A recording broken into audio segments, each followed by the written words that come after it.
नमस्कार विद्यार्थियों, स्नातक प्रथम वर्ष में हिंदी साहित्य के प्रथम प्रश्न पत्र के अंतर्गत हम कवि विद्यापति द्वारा रचित पदों का अनुशीलन कर रहे थे। आज हम हमारे पाठ्यक्रम में शामिल अंतिम 2 पदों की व्याख्या करेंगे।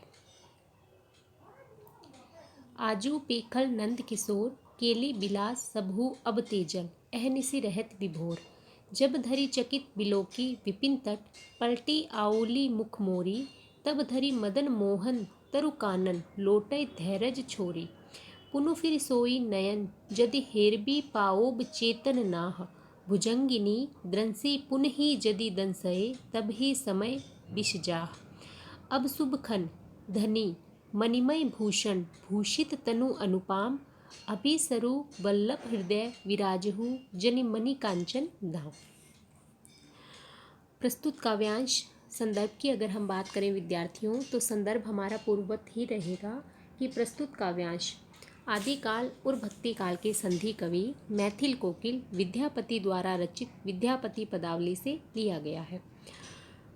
प्रसंग की जहाँ तक बात है, तो प्रस्तुत काव्यांश में कृष्ण की विरह वेदना का चित्रण देखने को मिलेगा। कृष्ण की विरह वेदना कृष्ण की दूती राधा को जाकर बता रही है।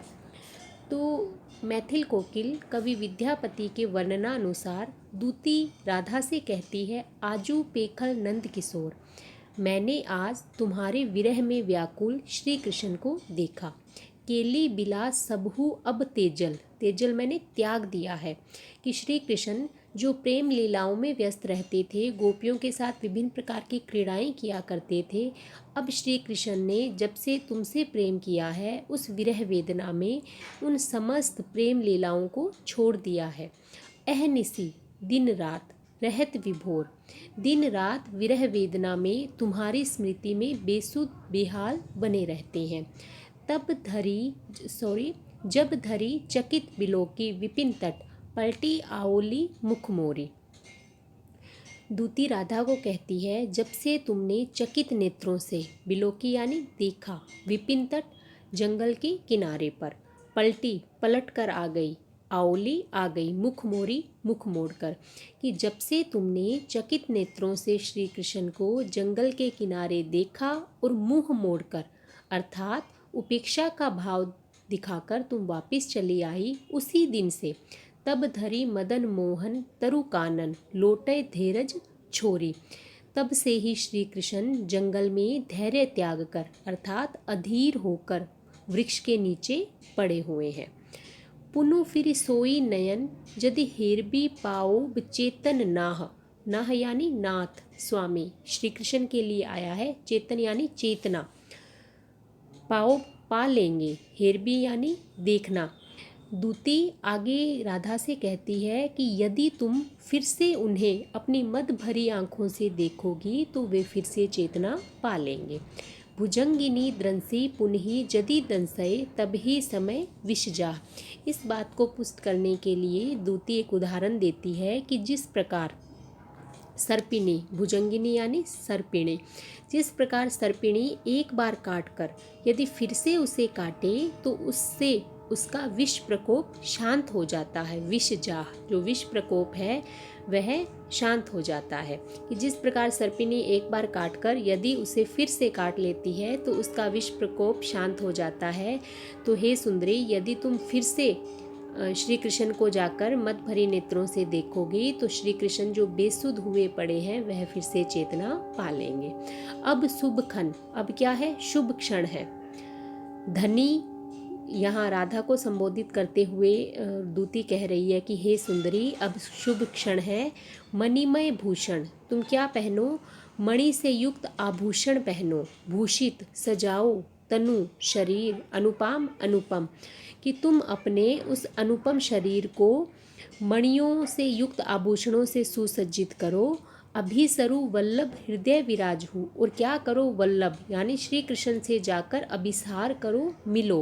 हृदय विराजहु, श्री कृष्ण के हृदय पर उसी प्रकार विराजो जिस प्रकार मणि कांचन दाम, यानी जिस प्रकार सोने की डोरी में मणियों की माला अलंकृत होती है, ठीक उसी प्रकार तुम श्री कृष्ण के पास जाकर अभिसार करो और उनके हृदय में उसी प्रकार विराजो। तो प्रस्तुत काव्यांश के विशेष की हम बात करें, कठिन शब्दार्थ व्याख्या के अंतर्गत बीच बीच में आ ही गए हैं। विशेष में वही भाषा हमारी मैथिली रहेगी, पद शैली है, सुगेय पद है, अर्थात इसे बहुत अच्छे से गाया जा सकता है। अलंकारों की बात करें विद्यार्थियों, तो यहाँ जिस प्रकार उदाहरण के द्वारा बात स्पष्ट की गई है, तो ये उदाहरण अलंकार इसके अंतर्गत प्रयुक्त किया गया है। रस की हम बात करें तो यहाँ वियोग श्रृंगार रस है, क्योंकि श्री कृष्ण की विरह वेदना यहाँ पर चित्रित की गई है। सजनी कानुक कह भी बुझाई, रोपी पेमक बीज अंकुर मूडली, पांचव कौन उपाय, तेल बिंदु जैसे पानी पसारिए, ऐसन मोर अनुराग, सिकता जल जैसे छन ही सूखे, तैसन मोर सुहाग। कुल कामिनी छलो कुलटा भय, गैलो तिनकर बचन लोभाई, अपने कर हम मूंड मुडाइल, कानसु प्रेम बढ़ाई। चोर रमनी जनि मन मन रोई, अंबर बदन छिपाई, दीपक लोभ सलभ जनि धाइल, सेफल बुझैत चाई। भनई विद्यापति ई कलजुग रीत, चिंता करह न कोई, अपन कर्म दोष आप ही भूंजई, जे जन परबस होई।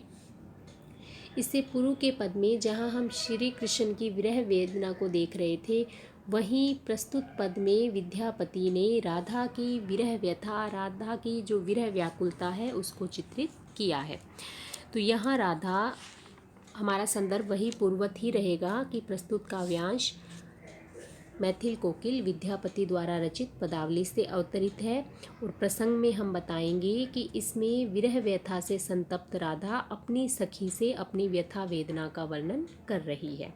तो राधा अपनी विरह व्यथा जो है, विरह वेदना है, उसका वर्णन करती हुई सखी से कहती है, हे सखी सजनी, हे सखी कानुक कह भी बुझाई, कानुक यानी श्री कृष्ण को, कान्हा को, कि तुम प्रियतम श्री कृष्ण को समझाकर कह देना। क्या कह देना?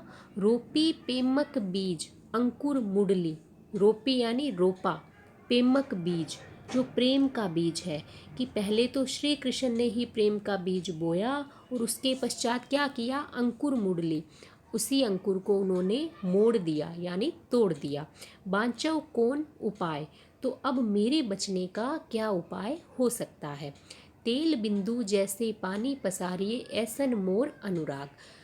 आगे सखी से राधा कहती है कि जिस प्रकार तेल की एक बूंद पानी पर गिर जाती है तो वह समस्त पानी पर शीघ्र ही फैल जाती है, उसी प्रकार मेरा श्री कृष्ण के प्रति प्रेम है, जो शीघ्र ही मेरे हृदय में पूर्णतया व्याप्त हो गया, अर्थात मेरा प्रेम अत्यंत विस्तृत है। सिकता जल जैसे छन ही सूखे। आगे राधा कहती है कि जैसे रेत राशि में पानी गिरने पर क्षण भर में ही सूख जाता है, वैसा ही सूखा शुष्क मेरा सुहाग यानी सौभाग्य है, कि प्रेम तो मेरा बहुत विस्तृत है, जो तुरंत ही मेरे हृदय में श्री कृष्ण के लिए व्याप्त हो गया, किंतु मैं इतनी भाग्यशाली नहीं हूँ जो मेरा यह प्रेम संबंध बना रहता। इसी कारण श्री कृष्ण ने पहले प्रेम का बीज तो बोया था, किंतु उन्होंने अंकुर तोड़ दिया, तो अर्थात मेरा सौभाग्य बहुत ही सूखा है, बिल्कुल वैसे ही जैसे रेत राशि पर पानी की बूंद क्षण भर में ही सूख जाती है। कुल कामिनी छलों कुलटा भय, गेलों तिनकर बचन लुभाई। अब वह क्या कह रही है राधा, कि मैं सम्मानित कुल की कामिनी यानी नारी थी, तरुणी थी, कि मैं सम्मानित कुल से संबंध रखने वाली तरुणी नारी थी, परंतु क्या हुआ?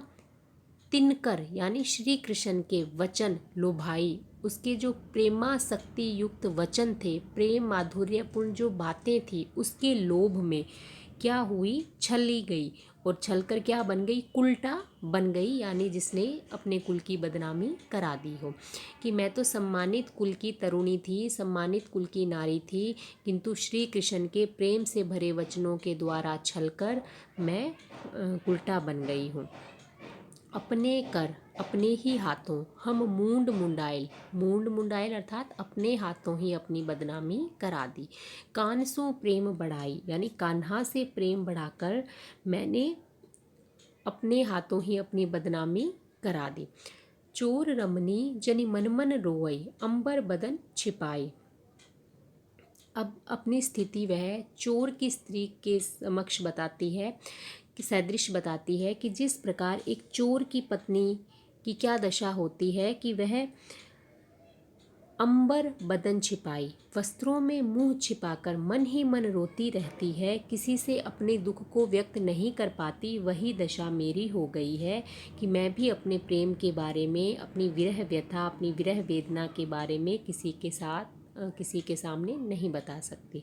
दीपक लोभ, दीपक के लोभ में सलभ यानी पतंगा, जनी धायल, धायल यानी दौड़कर, सेफल भुजई चाई, जैसे दीपक से प्रेम रखने के कारण पतंगा उस पर दौड़ कर आता है, झपट कर आता है और क्या होता है, स्वयं ही घायल हो जाता है। इसी प्रकार मैं भी श्री कृष्ण के रूप सौंदर्य से उनकी ओर आकृष्ट हुई, परंतु मुझे भी वही परिणाम भोगना पड़ रहा है जो पतंगे को दीपक से प्रेम रखने के कारण भोगना पड़ता है। भनई विद्यापति, कवि विद्यापति कहते हैं, ई कलयुग रीत, कि यह कलयुग की रीति है, चिंता करह न कोई, यहाँ कोई किसी की चिंता नहीं करता। अपन कर्म दोष आप ही भूंजई, अपन कर्म दोष आप ही भूंजई, जे जन परबस होई, जे जन कि जो व्यक्ति परबस यानी दूसरे के वश में होता है, वे अपने कर्मों का दोष स्वयं ही भोगने के लिए विवश होता है। राधा के कथन का आशय है कि मैंने स्वयं श्री कृष्ण से प्रेम किया, कुल मर्यादा और लोक लाज का ध्यान नहीं रखा। यही कारण है कि आज मुझे असह्य विरह व्यथा भोगनी पड़ रही है और अपनी इस विरह व्यथा को मैं किसी के समक्ष बता भी नहीं सकती। विशेष के अंतर्गत वही भाषा मैथिली है, वियोग श्रृंगार रस है, पद शैली है, पद सुगेय और भावपूर्ण है और यहाँ हमें जो विरहिणी की वेदना व्यथा है उसका मार्मिक चित्रण देखने को मिलता है। साथ ही विरह की जो विभिन्न दशाएं हैं उन दशाओं की व्यंजना भी यहाँ देखने को मिल रही है। तो आज के वीडियो में विद्यार्थियों इतना ही। धन्यवाद।